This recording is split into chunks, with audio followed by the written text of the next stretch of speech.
did a little intro, little activity. They did some discussion. They saw a little movie trailer. We front loaded them with some words that they're going to encounter when they read. And so now here's the article. Maybe I passed out the article to all of my students, right? Maybe I'm projecting it also, just like this, and we're going to go line by line. Especially if I have different levels of English learners, I probably don't want to just have them do a cold read. I probably don't want to just give them the article and read it on your own.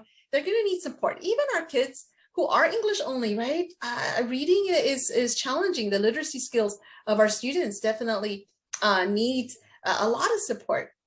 Sometimes just for students, who have an issue with focusing, right? Attention deficit, or, I think because of technology, a lot of us are now having issues with focusing.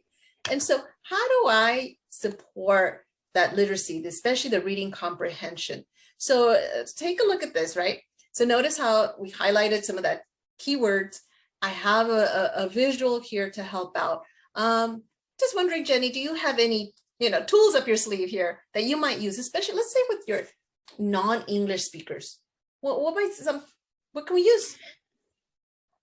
Yeah, I've had that instance where I'm supposed to be, having them read, and yet they don't understand English. They may understand, one or two words here and there.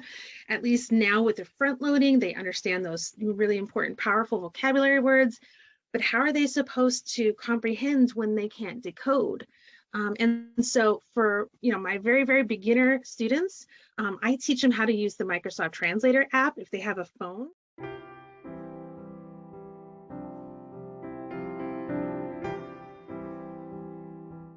Or how to, they have their own copy of this. They can copy and paste into like a Google Translate, and just search for it.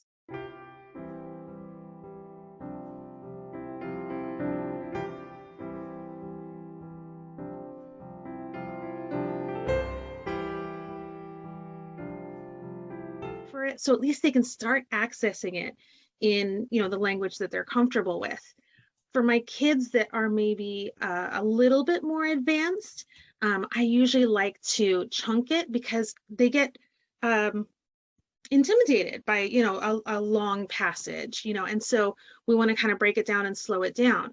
If it's worth reading, then it's really worth understanding. If it's something that's really going to be helpful, to their later activities, in the unit or whatever. So taking just, one sentence, then leaving space and having them either write, what they think it means, or in either in English or in their native language, their, home language, or draw.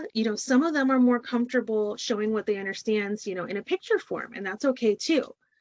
So I usually like to have them translate if they really do, need to understand kind of the basic, what does it mean? And I also like to chunk it.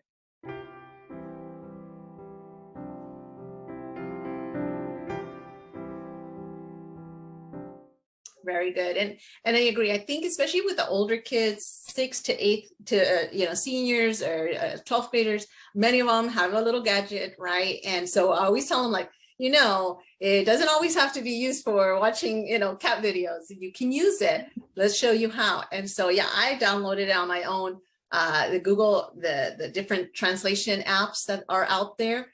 There's somewhere you could take a picture of the text and it'll translate. It's amazing, right?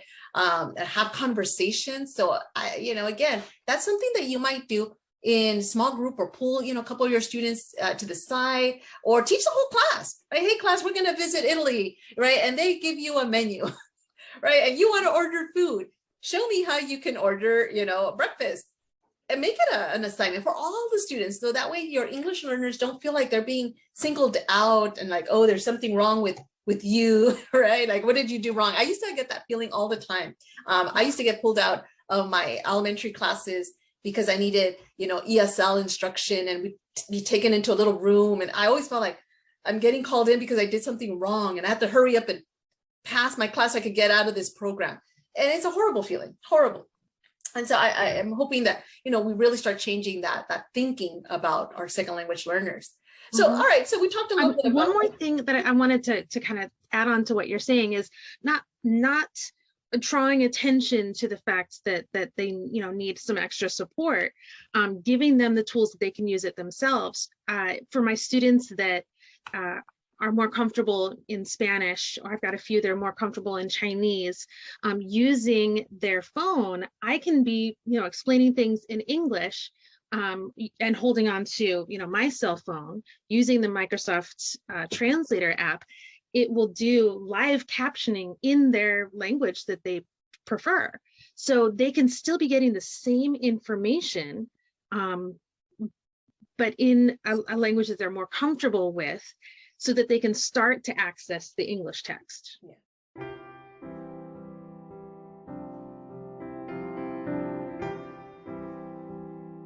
Yes, yes. In fact, if you have something like this, Google Slides, share it with them. Nowadays, most students now have a laptop, right? Especially if you're teaching in the core classes, have them have access to your Google Slides so that they can do a quick Google Translate. And, there's nothing wrong with that. We know that for English acquisition, sometimes students need their home language and they slowly start to transition into the English, but they can't just do cold reading and expect them to know all the language, right? So we want to give them those supports. Now, we also consideration though is that you don't want to just rely on giving them the slides and having them translate it into their home language. For example, I had a student who was more comfortable speaking Spanish, but honestly wasn't able to read it himself. And so because, the way that he learned it was through conversation, but he wasn't actually literate, with reading and writing. And so in that case, he would always use a set of, earbuds. Yeah. And he would actually there was a website that I showed him where it could read the Spanish out loud to him, and then he could access. So just be aware that simple translations work for some, but not all. And so you're going to have to try to figure out for every student, what their level is, how much they're going to know. It's different for everybody.